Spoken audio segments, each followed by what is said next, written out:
Thank you very much. I can't actually take you back in my memories 1,000 years, not quite, but I can go back to the beginning of the century or earlier in the century, the years before the war was about to break out. Dark days over Europe, dark days over me.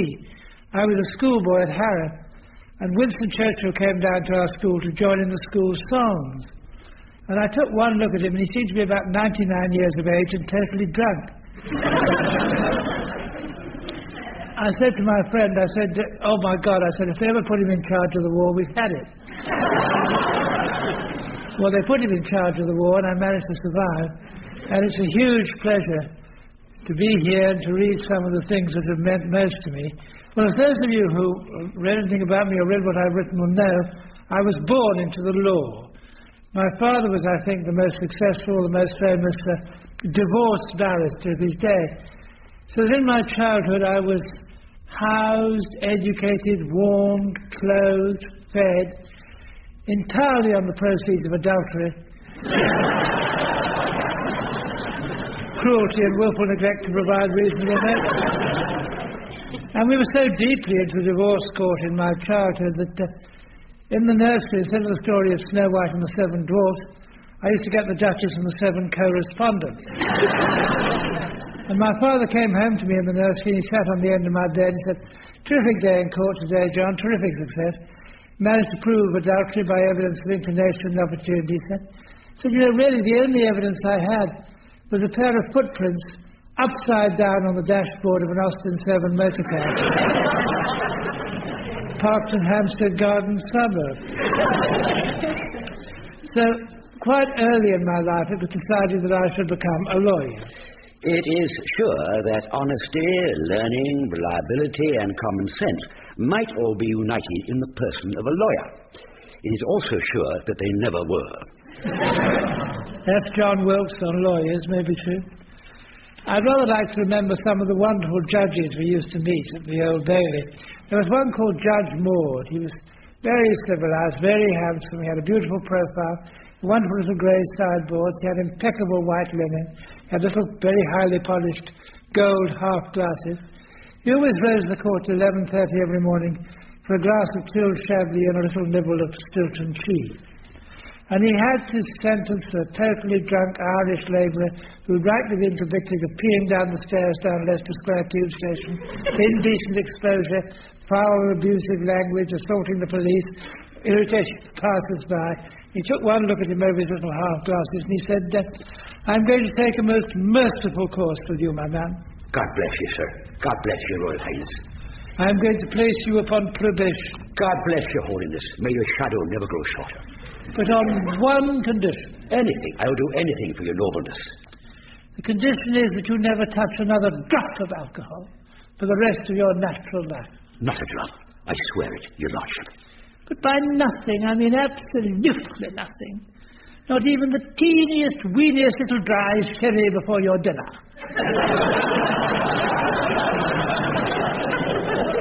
It was also Judge Maud who had the terrible task of sentencing two men who'd been found in an attitude of unusual friendliness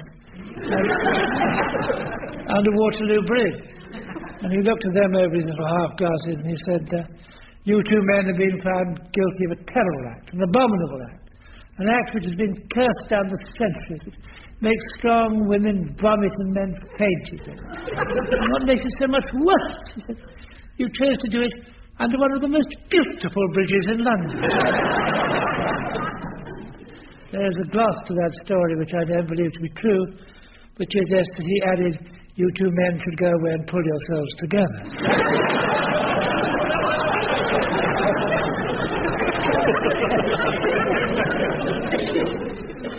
But of course, since those days, the permissive society came, and friendly gentlemen are now perfectly, yes, they should be perfectly legal and okay.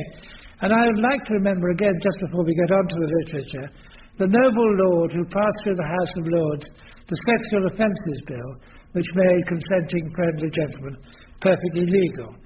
And he was called Lord Arran. He had a devoted wife who always embroidered on his shirt, over his heart, his coronet and his initials. And for that reason, Lord Arran was known to his many friends as the greater crested tit.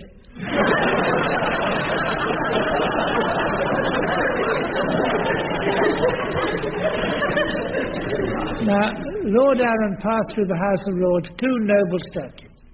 One was the Sexual Offences Act, which dealt with friendly gentlemen, and another one was for the preservation of wildlife, and in particular for the preservation of badgers. And when he lay dying, the story goes, there was a friend at Lord Arran's bedside, and Lord Arran said, "Can you just explain this to me? It's worried me all my life," he said. "When we passed our buggers bill through the House of Lords, the place was absolutely packed. They were falling out of the public galleries, they were swinging from the chandeliers, they were crowded on the steps to the throne.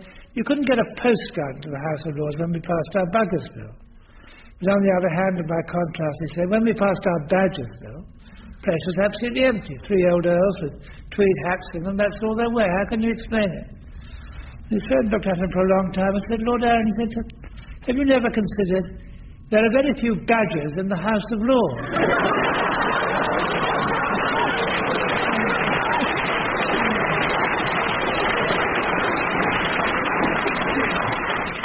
Well, sometime in the middle of my legal career, I decided I wanted a character to keep me alive in my old age. I thought of all the barristers I saw around the Old Bailey, who always called the judge old darling and never called their wives old darling. And I thought of Rumpole. He hasn't been an altogether unmixed blessing. I remember defending an East End totter. Sure you know what he is, like step-down son. He goes round with his pony and his trap and sells out any old iron to markets. And this totter was accused, I'm sure rightly, of attempting to murder his next-door neighbour with the penknife which he used to cut up the carrots for the pony. And I made the most brilliant speech in defence of this totter that I could. And after doing that, you have to sit with your client in the cells, I'm sure some of you may have done it, under the Old Bailey, waiting for the jury to come back with a verdict. And it's a moderately embarrassing period of time, you know. Conversation tends to flow like cement. You really don't know what to say. I mean, you could possibly say, well, you could say, "See you again in about 14 years. You could say, "Win a few, lose a few," I suppose. But I didn't say either of that, and a silence fell between the totter and me, and he looked at me and he said, "You know, your Mr. Rumpole could have won this case." He said, "I don't know why you couldn't." But I thought we'd have a bit of Rumpole, but this isn't Rumpole in court or anything to do with the law. This is Rumpole in a smart restaurant.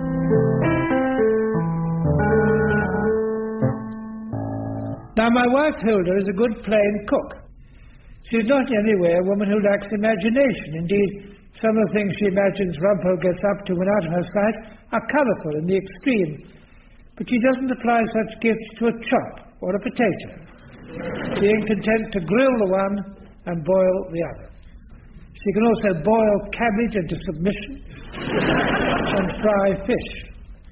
The nearest her cooking comes to the poetic is perhaps in her baked jam roll, which I've always found to be an emotion best recollected in tranquillity.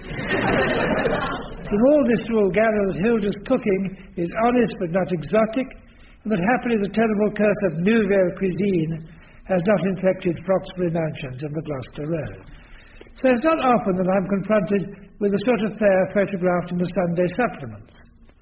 I scarcely ever sit down to an octagonal plate on which a sliver of monkfish is arranged in a composition of pastel shades, which also features a brushstroke of pink sauce, a single peeled prawn, and a sprig of dill. Such gluttony is happily beyond my means. It wasn't, however, beyond the means of Hilda's cousin Everard, who was visiting us from Canada. He told us that he felt we stood in dire need of what he called a taste of gracious living, and booked a table for 3 at La Maison Jean-Pierre. An extremely superior brand of French head waiter manifested himself beside our table, announced his presence with a discreet cough, and led off with, Madame, Monsieur, tonight Jean-Pierre recommends for the main course the poésie de la poitrine du canard au céleri et épinards crus. Poetry. That poetry, Rumpole. Tell us about it, George. Whet our appetite. A wafer-thin slice of breast of duck, marinated in a drop or two of armagnac, delicately grilled and served with a celery remoulade and some leaves of spinach lightly steamed. I will have the posy. It sounds delicious.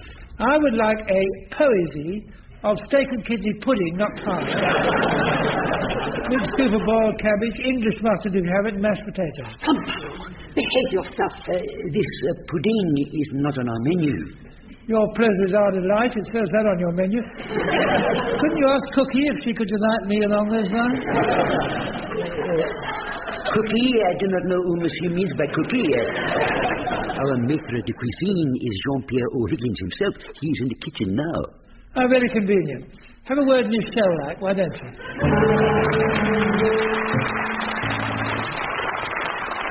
There are many too many laws, aren't there? I mean, you can't really live through a decent day without breaking a law or two. And I blame it all on the common market, really. I mean, we found to our horror that there was a common market law against cutting down a yew hedge. And we've got a friend who was a farmer, and he cut down his yew hedge, and he got 6 months in prison. And there he was in this cell, and there was another man in the cell. And the other man said, "What are you in here for?" And our friend the farmer said, "Well, I've just got 6 months for cutting down a yew hedge. What are you in here for?" The other man said, "Well, I've just got 12 years for rape." And our friend said, "Well, you must have had absolutely acres of it."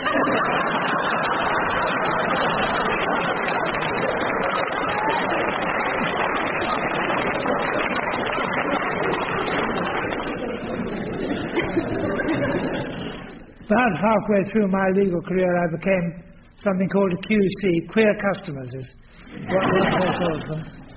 It's rather a peculiar process becoming a QC. You have to go down to the House of Lords and swear an oath to help the Queen whenever she's in trouble. Well, she's been in plenty of trouble, but she hasn't actually sent for me yet. But in order to swear this oath, you have to wear the most peculiar uniform. You wear black patent leather shoes with little diamond buckles, and black silk stockings, and breeches with diamond buckles, and a tailcoat, and a waistcoat, and lots of lace at your wrists, and lace at your throat, and a long silk gown, and a long wig with sort of spaniel's ears, so you can't hear what's going on. And I was standing in the road in Fleet Street waiting for the car to come and take me down to the House of Lords in all this gear to swear my oath. And an old judge came hobbling by, and he said, "Mortimer," he said, "how are you keeping your silk stockings up?" So I said, "Well, more or less by faith, hope and prayer." And he said, "I'll give you a tip, and this will be of enormous value in your future legal career." So I said, "Well, thank you very much. What is it?" He said, "Well, there's a wonderful shop in Baker Street which sells suspender belts to the outsized hospital matron." You know, I thought that was enormously valuable. And I think it must come as a great relief to the criminals of England to know that when you're being sent down for 10 years, the judge is undoubtedly wearing a suspender belt built for an outsized hospital matron.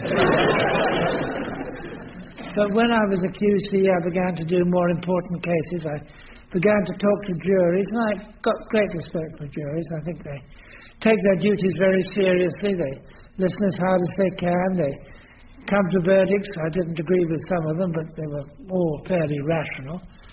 And, of course, sometimes they go to sleep, but, you know, everybody in court goes to sleep from time to time. And I remember one case, it was some sort of indecent act or indecent suggestion or indecent behaviour by the man in the dock to the lady who was giving evidence. And the prosecutor was taking her through her evidence, and he said, "Would you mind telling my lord and the jury, what did this man in the dock say to you?" He said, "No, I couldn't possibly say that. Too disgusting, too obscene. I could not possibly bring myself to use those ghastly words in public." And the judge said, "Well, I quite understand, very understanding judge. Let her be given a pencil and a piece of paper and let her write it down." So the usher brought her a pencil and a bit of paper, and what she wrote down was, "Would you care for a screw?" And the judge said, "Well, now let that be folded up and handed to the jury to read." So it was taken across the court. Number 1 jury person read it, handed on to number 2, number 3, number 4, number 5, number 6, number 7 got it. Number 12 jury person was an elderly gentleman who was fast asleep.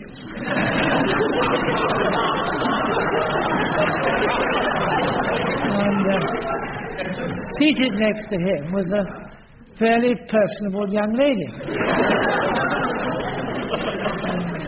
she got this note and opened it and read it and looked and saw this sleeping man beside her. So she gave him a great big nudge. He woke up with a start and she handed him the note. And he read it with obvious and apparent satisfaction and folded it up very neatly and put it away in his wallet.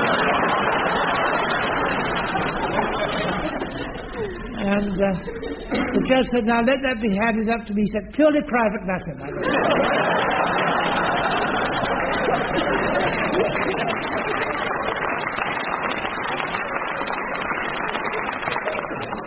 Well, I began to defend murder. Well, I didn't actually, of course, defend anyone who'd done a murder, but I defended people it was suggested they might have done murders. And I found to my surprise that murderers are really rather agreeable clients. I mean, people in divorce cases are horrible clients. You know, they ring you up at 2 o'clock in the morning to say, you know, you'll never guess what he's done now. He's just gone off with a toast back. You know, that's or he's asking for custody of the bloody dog. But murderers, on the whole, find it harder to get to the telephone. And I really found that, on the whole, they'd killed the one person in the world that was really bugging them, and a sort of peace had descended over them.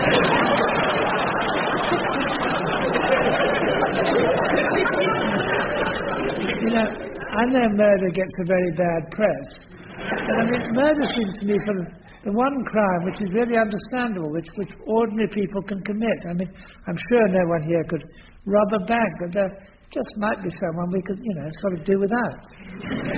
And I'm not going to persuade you of that in my advocacy.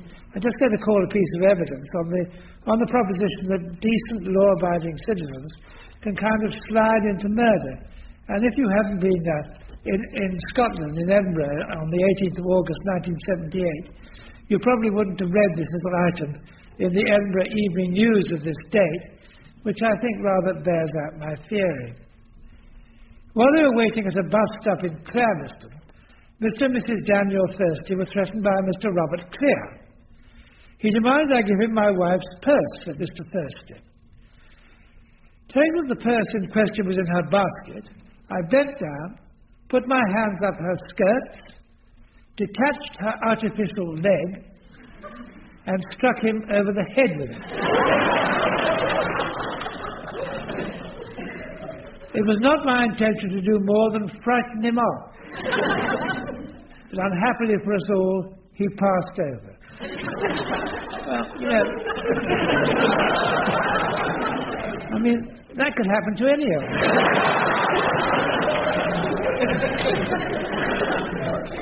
I mean, it could particularly happen to any of us who happen to have a wife with an artificial leg.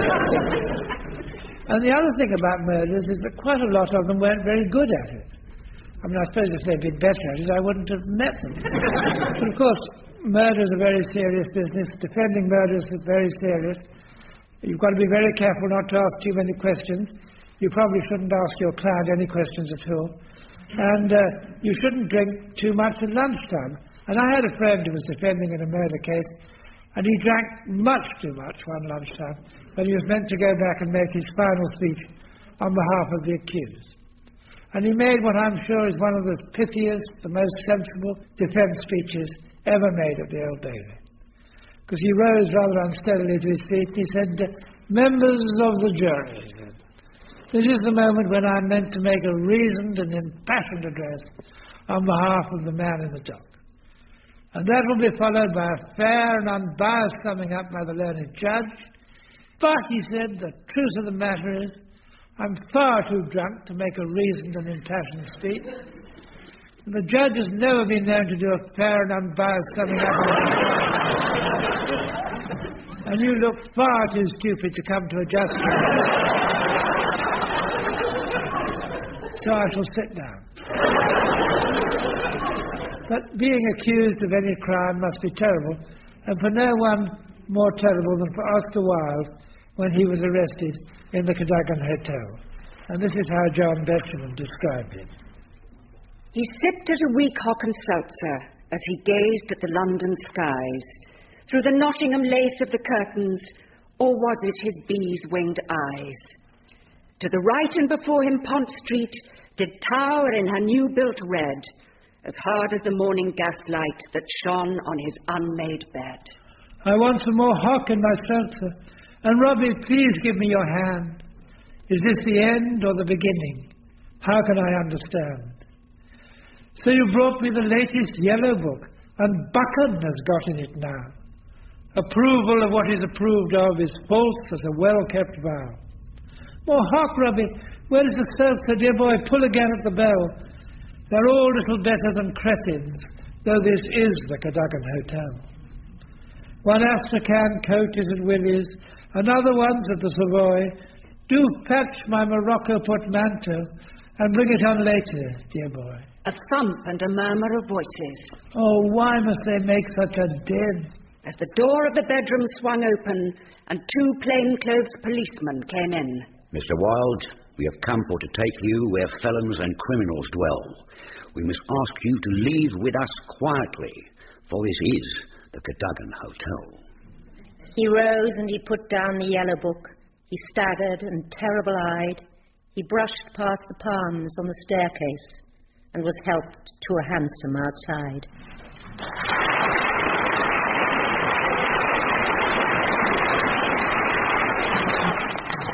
About halfway through his legal career, my father went blind. It didn't make much difference to his appearance in court. He used to fix the witnesses with his clear blue eyes. He could remember all the dates and all the letters and all the places and the bundles of correspondence. But my sainted mother had to read aloud to my father all this terrible evidence and all these awful divorce cases we did. And you can picture them. They used to travel up from Henley-on-Thames, the house where I now live, to Paddington Station on the divorce court. You can picture them, if you will, in the first-class compartment of what was then the Great Western Railway and probably is now again. And there's my mother, because my father, like all self-respecting barristers, didn't read his briefs till about 20 minutes before he was due to appear in court. There's my mother reading aloud to my father all this ghastly evidence, private inquiry, private detective reports of male and female clothing scattered around bedrooms in the Ritz Hotel and stains on the bed sheets. And by that time my father had grown deaf as well as blind. You say, "Speak up, Kath." She said, "Stains on the bed sheets, Dad." And the train would grind to a halt somewhere around Slough, and the entire first-class carriage would fall absolutely silent, listening to the ever-diminishing and even more embarrassed tones of my mother, in the faint hope of catching the name of some close friend or relative. But my father's blindness, terrible for him, had its great advantage for me. I had to read aloud to him. I had to read a lot of poetry, which I might not otherwise have done. And really I began to write in order to have something to read to my father. 2 things I didn't have to read, the Sherlock Holmes stories and the plays of Shakespeare, because he knew all of those by heart. And from a very early age, I heard my father quoting Shakespeare at very inapposite moments. I mean, when I was 4 and he could see me, every time he caught sight of me, he used to say, "Is execution done on Caudle?" Well, when you're 4, that's a pretty tough question to have. And as some people whistle tunes, would get marvellous bits of music in their head, he just got marvellous words in his head. And the cook would be bringing in his breakfast, and he used to say, "Nymph in thy orisons be all my sins remembered." And the cook said, "Well, here's your bacon." And we used to take quotations from Shakespeare out of context and, use them for quite other purposes, my father did. There's not a very well-known play, not very often seen, King John. And there's a scene in King John where Hubert the jailer has to put out little Arthur's eyes, and the executioners are waiting behind the curtain. And Hubert the jailer has a line which says, "When I strike my foot upon the ground, rush forth and bind the boy." And my father said, "Rush forth and bind the boy." Sounds rather like a rather dubious firm of solicitors. And from then on, every time he saw a solicitor he didn't know, he'd say, "Are you from Rushforth and Byron?"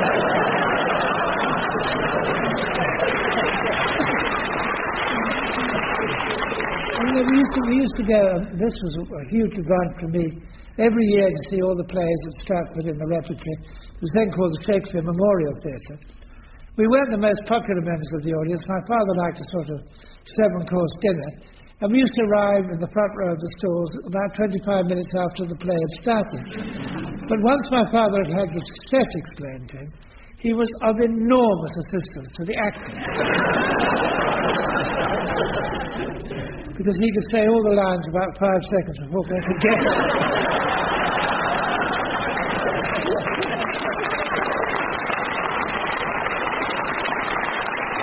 Thank you very much.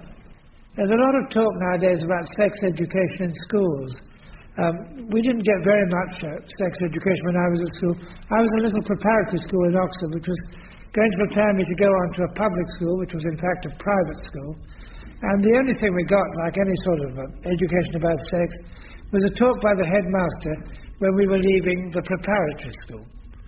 And I put it in a play called Voyage Round My Father. I think I can remember it pretty well word for word. But you can picture the scene. That's a headmaster's study. We little 12, 13-year-old boys with our socks concertinaed around our ankles and grazed knees and inky fingers are sitting on the floor. And the headmaster puts away his pipe and starts to expound to us the great futures of life and love. He starts. You are the leaders. In a month or two you'll go on to great public schools, away from this warm, cosy little establishment. Come in, you're disturbing everybody. Shut the door, boy, most terrible draught. Now, what was I going to tell you? I was warning you about dreams. You all have them. You all certainly have them. And in the morning you may feel like saying to yourselves, you rotter. To have a dream like that. Well, you can't help it. That's all you said. You can't help them, not dream. If you're awake, of course, you can do something about it. You can change into a pair of shorts and go for a run across country. Or you can get into a bath and turn on the cold tap. Quite easily do that. Your housemaster will understand. He'll understand if you've been up to a French lesson or Latin or some such thing. Simply say, sir, I had to have a bath. Or a run. Or whatever it is. Just say to Mr. Raffles or Humphrey Stigler or Percy Parr, just say Mr. Parr or Mr. Raffles, depending on what school you're at, of course. This is what I felt the need to do. You'll understand perfectly. Now think simply this. When sleeping, always lie on the right side. Not on the face, obvious reasons. Not on the back, brings on dreams. Not on the left side, stops the heart. Just the right side all the time. Now, to the most serious problem you're likely to run up against. Friends. You may find that some boy from another class or a house even comes up to you and says, let's be friends. Or even offers you a slice of cake. That's a very simple one to deal with. Perfectly simple. Just say very loudly, I'm going straight to tell the housemaster. Straight away, no hesitation.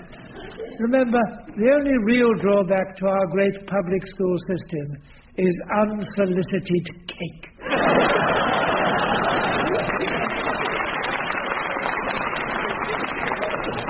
As a writer, I've always admired Lord Byron. We worked together at Harrow, not at precisely the same moment of history, but his Turkish slippers were in the library and his dagger was there, and his little daughter was buried outside Harrow churchyard because she was too illegitimate to be buried inside. And I used to lie on the tomb where he lay to write poetry. It now commands a wonderful view of Ruislip and the gasworks. But his lordship's mixture of common sense and romanticism, of conservatism and revolutionary fervour, of Puritanism and sensuality, are all exactly to my taste. And here he is observing an execution with true lucid indifference and writing about it to his publisher, John Murray. The day before I left Rome, I saw 3 robbers guillotined. 2 of these men behaved calmly enough, but the first of the 3 died with great terror and reluctance, which was very horrible. The head was cut off before the eye could trace the blow, but from an attempt to draw back the head, notwithstanding it was held forward by the hair, the first head was cut off too close to the ears. The other 2 were taken off more cleanly. It's better than the Oriental way, and I should think than the axe of our ancestors. The pain seems little, and yet the effect to the spectator and the preparation to the criminal are very striking and chilling. The first turned me quite hot and thirsty, and made me shake so that I could hardly hold the opera glass. I was close, but determined to see as one should see everything, once with attention. The second and third, which shows how dreadfully soon things grow indifferent, I'm ashamed to say, had no effect on me as a horror, though I would have saved them if I could. It's some time since I heard from you, the 12th of April, I believe. Yours ever truly, B. My hand shook so that I could hardly hold the opera glass. The perpetual attitude of the writer in the face of experience.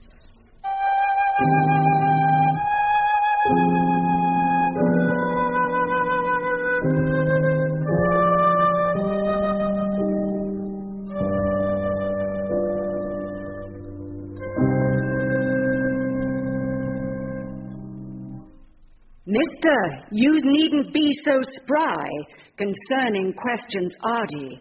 Each has his tastes, but as for I likes a certain party.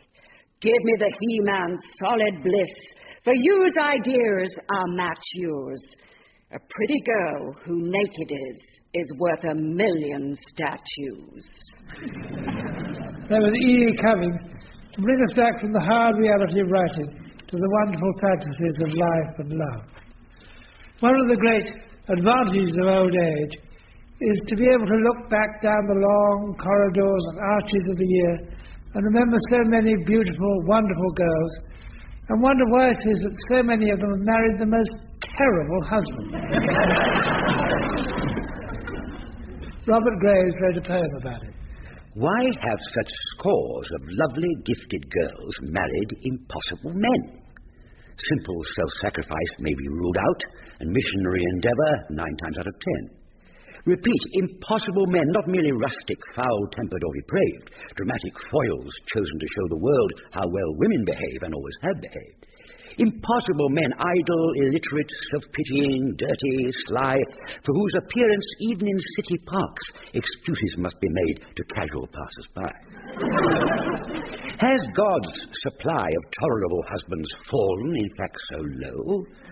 Or do I always overvalue woman at the expense of man? Do I? It might be so.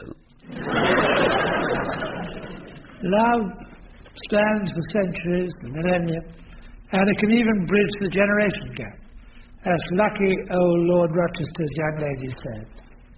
Ancient person, for whom I all the flatterings youth defy, long be it ere thou grow old, aching, shaking, crazy, cold, but still continue as thou art, ancient person of my heart.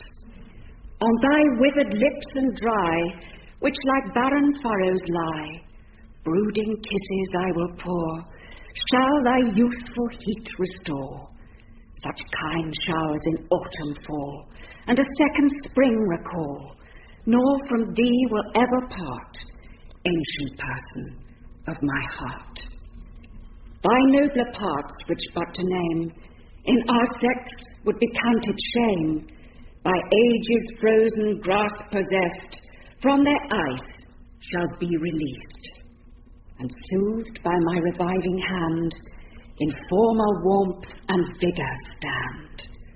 All a lover's wish can reach, for thy joy my love shall teach, and for thy pleasure shall improve all that art can add to love, yet still I love thee without art, ancient person of my heart.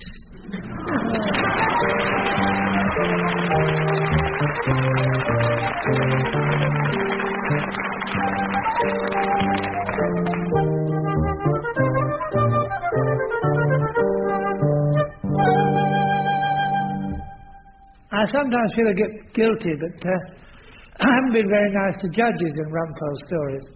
And what I'd like to do is to tell a story which is told by a judge. It's rather charming that he tells it, because it's not entirely favourable to himself. And this is a judge, I call him Reg Dean, because that's not his name. And I should tell you that he has a wife called Doreen, who is one of those strong, silent women with a one-piece bosom, who spends a great deal of her day ironing. And this is the story that Reg tells of when he was a barrister somewhere up in the north of England. And he had a case, he had to defend Bessie, the local brothel keeper. And he did very well, and he got Bessie, the local brothel keeper, off. And she said, "I'm very, very grateful to you, Reg." She kissed him on the steps of the court. Flashes went, the press photographers took the picture. And she said, "Furthermore, I'd like to do something for you, Reg, as a reward for having got me off." He said, what would you like to do for me, to Bessie, the local brothel keeper? He said, "Well, Reg, what I'd like to tell you is that any time you feel like it, come down to my house and have one free on the house." So Reg goes back home, and there's Doreen with her one-piece bosom poised over the ironing board, ironing away, and he's frightfully thrilled with himself. And he says, "I had a wonderful day in court, Doreen, defended Bessie, the local brothel keeper." Doreen irons, no reaction. He said, "I got her off you. May see a picture of us in the Yorkshire Post. She kissed me on the steps of the court." Doreen continues ironing, no reaction. He said, "Furthermore, she was so grateful that she said to me, any time I felt like it, I could come down to her house and have one free on the house." So Doreen finishes her bit of ironing, stands up her arm. She says, "Reg," she said, "you know what I think you should do? You finish up your tea and you go down to Bessie's house and disappoint some other woman."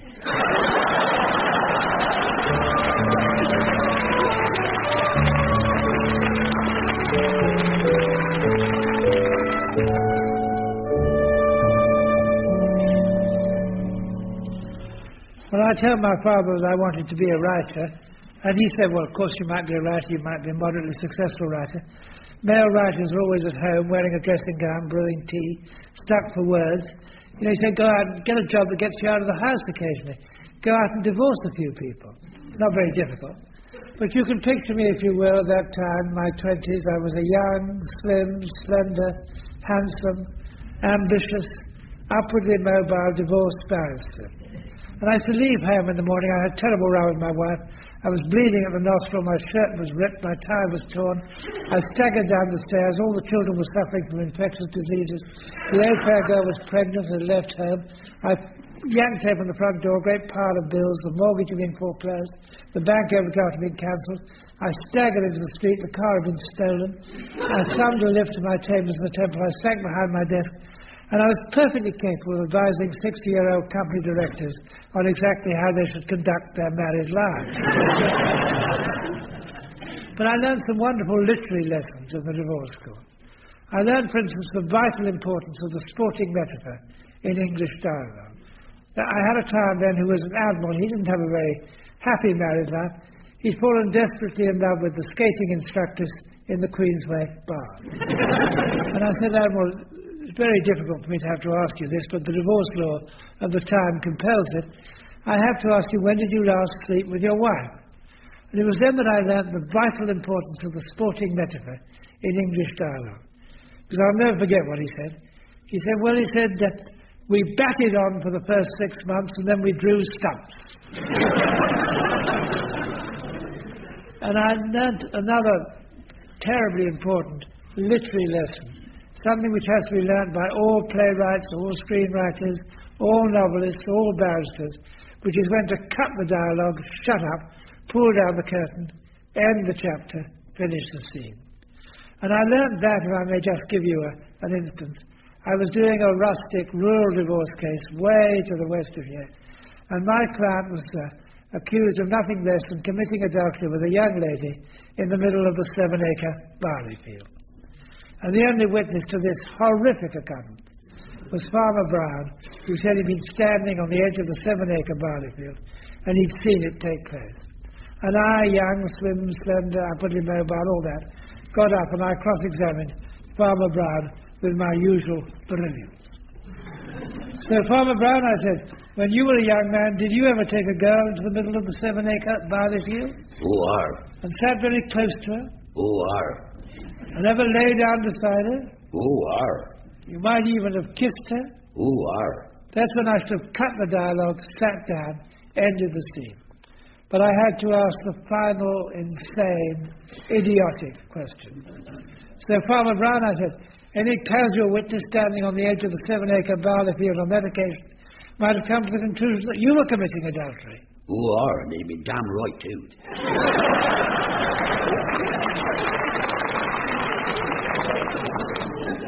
I don't know what you think about marriage. I think some American recently said marriage is very like a hurricane. It starts off with all that sucking and blowing, and in the end you lose your house.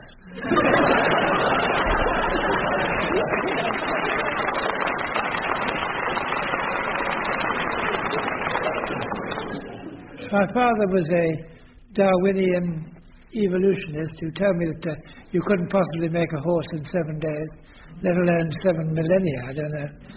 And he wasn't very keen on the idea of immortality. He used to say, the immortality of the soul, a bit of a boring conception. Imagine living for all eternity in a vast transcendental hotel with absolutely nothing to do in the evening. But there is a kind of religious feeling which I can understand. When you're in a beech wood with the wind whipping through it, or looking down at the sea from the cliffs, a sort of oneness with nature. No time ago, or else a life walking in the dark, I met Christ, Jesus. My heart flopped over and lay still while he passed, as close as I'm to you, yes, closer, made of nothing except loneliness. That was E.E. Cummings again. I've talked a lot about my father and the house he built in the country, where I live with my wife and children, and where all my children come. He really taught me nothing, particularly he never told me the difference between right and wrong, and I'm very confused about that to this day. But what I read and what I write is his standards I refer to, because he really taught me everything. And I chose this last poem afterwards by Thomas Hardy as an epitaph for him, or for me, or for all of us who spend our best days in the country and notice the things that matter.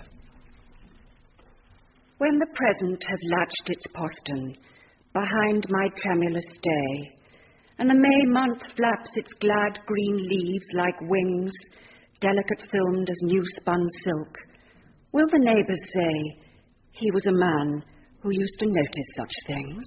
If it be in the dusk, when like an eyelid's soundless blink, the dew-fall hawk comes crossing the shades to alight upon the wind-warped upland thorn, a gazer may think, to him this must have been a familiar sight. I passed during some nocturnal blackness, mothy and warm, when the hedgehog travels furtively over the lawn. One may say, he strove that such innocent creatures should come to no harm, but he could do little for them, and now he is gone. If, when hearing that I have been stilled at last, they stand at the door, watching the full-starred heavens that winter sees, will this thought rise on those who will meet my face no more? He was one who had an eye for such mysteries. And will any say, when my bell of quittance is heard in the gloom, and a crossing breeze cuts the pause in its outrollings, till they rise again, as they were a new bell's boom.